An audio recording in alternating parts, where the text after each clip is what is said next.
जय हिंद। स्वागत है आप सबका अपने यूट्यूब चैनल मैथ एजुकेशन में। दोस्तों, आज की इस वीडियो में हम लोग पढ़ेंगे कक्षा 9th का mathematics model set 2। Model set 1 का वीडियो ऑलरेडी पहले से डाल दिए हैं, 2 पार्ट में है। अब देखते हैं इसका कितना पार्ट में होगा। अगर 1 पार्ट में होगा तो लिख देंगे पहला पार्ट, और इसका दूसरा पार्ट बहुत जल्दी आ जाएगा। तो अगर आप इस चैनल में नए हैं तो चैनल को सब्सक्राइब करके बेल आइकन नोटिफिकेशन को ऑल पे सेलेक्ट कीजिएगा, ताकि जब भी हम वीडियो डालें तो आप तक पहुंचे। तो चलिए आइए वीडियो को स्टार्ट करते हैं। देखिए यहाँ पे क्वेश्चन नंबर 1 में दिया हुआ है, निम्नलिखित में से कौन अभाज्य संख्या है। तो आइए दोस्तों समझते हैं कि अभाज्य संख्या कौन है।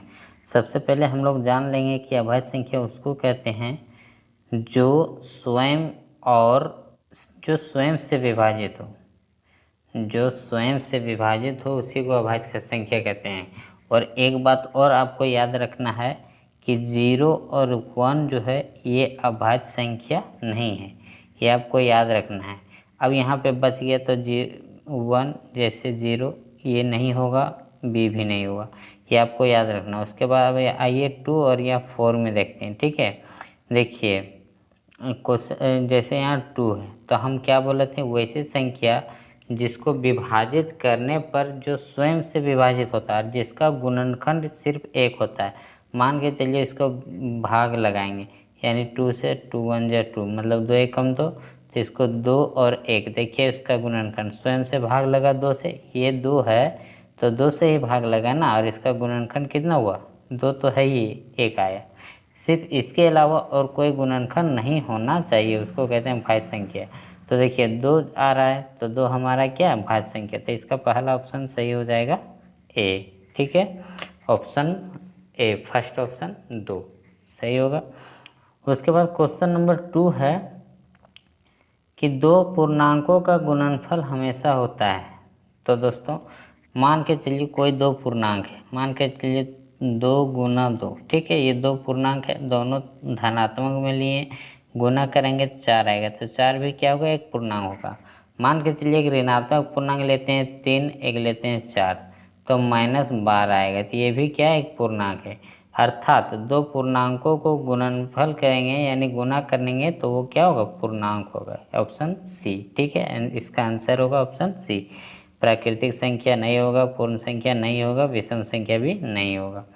उसके बाद क्वेश्चन नंबर 3 दिया हुआ, पाई किस प्रकार की संख्या है। यहाँ पे ऑप्शन है प्राकृतिक संख्या, जी नहीं, पूर्ण संख्या, परिमेय संख्या, इनमें से कोई नहीं। देखिए दोस्तों, पाई जो है वो प्राकृतिक संख्या होता नहीं। प्राकृतिक संख्या किसको कहते हैं, जो गिनती से स्टार्ट होता है, यानी गिनती की संख्या 1 2 3 4 डॉट डॉट डॉट, ये सब क्या है, प्राकृतिक संख्या। ठीक है, अब इसी के आगे तो ये तो पाई है, और पाई का वैल्यू कितना होता है, 22/7, तो ये नहीं होगा। अब है दूसरा में पूर्ण संख्या। तो देखिए ये प्राकृतिक संख्या के आगे, जैसे प्राकृतिक संख्या 1 2 3 डॉट डॉट डॉट दिया हुआ है, अब इसी के आगे जब 0 लगा देते हैं तो ये क्या बन जाता है, एक पूर्ण संख्या बन जाता है। ठीक है, तो ये भी नहीं होगा।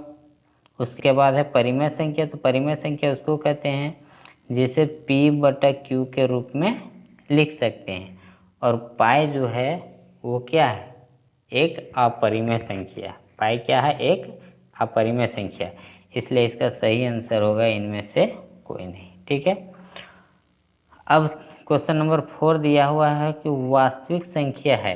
देखिए दोस्तों, वास्तविक संख्या किसको कहते हैं, जैसे एक संख्या रेखा पर प्लस वाली, ये मान के चलिए 0 है, ये राइट साइड प्लस, दाहिना साइड प्लस हो जाएगा, 1 2 3 4 5 6, ये धनात्मक संख्या, ऋणात्मक संख्या। अब ये दोनों को मिला के एक जगह संग्रह करेंगे, एक जगह इकट्ठा करेंगे, तो उसको कहते हैं वास्तविक संख्या।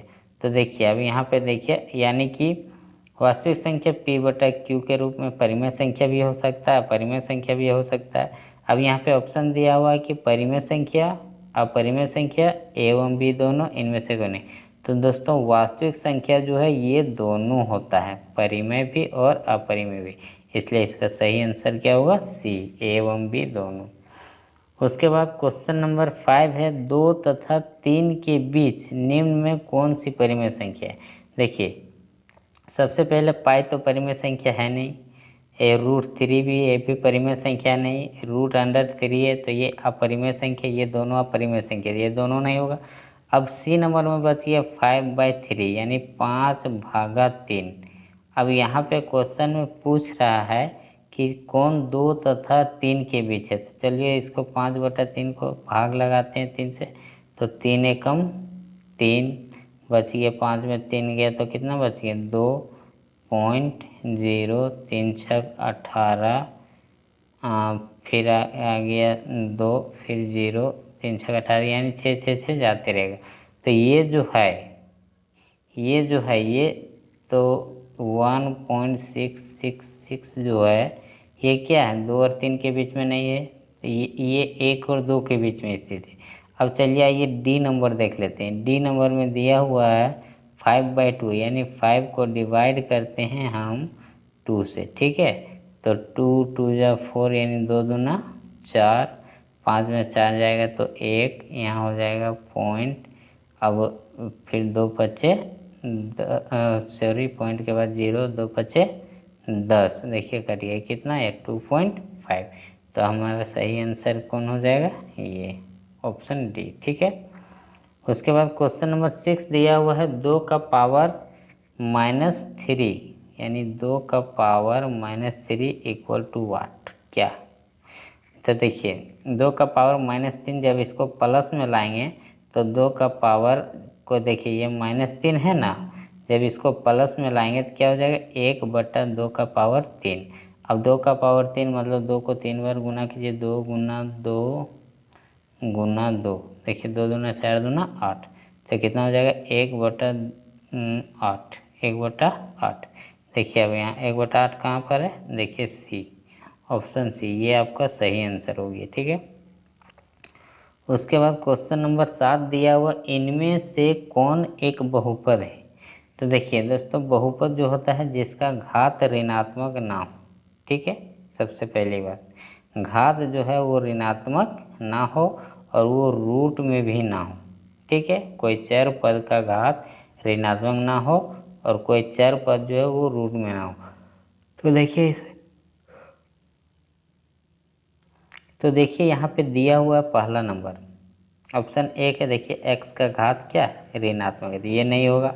देखिए ऑप्शन नंबर 2 में x जो है वो क्या रूट में है, ये भी नहीं होगा। तो ऑप्शन नंबर सी देखिए सीधा सीधी x का पावर 5 दिया हुआ है, x का पावर 4 है, x का पावर 1 है, देखिए तो आपका ये सही हो जाएगा, ठीक है। ये भी नहीं होगा, ये तीनों नहीं होगा, ऑप्शन सी सही होगा। उसके बाद क्वेश्चन नंबर 8 दिया हुआ है कि निम्न में से किस बहुपद का एक शून्यक 2 है। देखिए पूछा है इस सब में से कौन सा बहुपद का एक शून्यक 2 होगा। तो शून्यक निकालते हैं सबसे पहले, मान लेते हैं px बराबर 0। जैसे पहला नंबर फाइंड करते हैं, पहला नंबर निकालते हैं क्या x + 2 बराबर 0, तो x बराबर कितना हो जाएगा -2, तो ये शून्यक नहीं होगा क्योंकि -2 आ रहा है। अब बी नंबर देखते हैं, देखिए x - 2 बराबर 0, तो x बराबर ही माइनस है, इधर आएगा क्या हो प्लस में, देखिए x का वैल्यू 2 आ रहा है ना, तो इसका शून्यक कौन हो जाएगा बी वाला, ठीक है। ये आपका आंसर सही हो गया। उसके बाद क्वेश्चन नंबर 9 दिया हुआ है कि बहुपद x² - x³ -5 का घात है। देखिए घात किसको बोलते हैं, जिसका घातांक यानी पावर, जैसे x का घातांक, ये ऊपर पावर वाले को बोलते हैं घातांक। तो x का घात सबसे अधिक जिसका रहेगा घातांक वही घात कहलाएगा। तो यहाँ पर देखिए चर पद का घात कितना, x का पावर 1 में 2 है, फिर -3x³ है, तो इसमें देखिए x का पावर सबसे ज़्यादा कितना 3 है, तो इसका घातांक हो गया 3, तो घात कितना होगा, घात भी होगा आपका 3, ठीक है। तो आपका सही आंसर हो जाएगा ऑप्शन नंबर डी, ठीक है। क्वेश्चन नंबर 10 दिया हुआ है कि px बराबर 5x² - 2x + 7 हो, तो p1 का मान निकालना। देखिए px बराबर आपका दिया हुआ है 5x² माइनस 2x प्लस 7। तो निकालना क्या, P1 का मान। तो चलिए यहाँ सॉल्व करते हैं, x के जगह 1 रखते हैं तो P1 हो गया। तो 5 इंटू 1 का स्क्वायर माइनस 2 गुना 1 प्लस 7।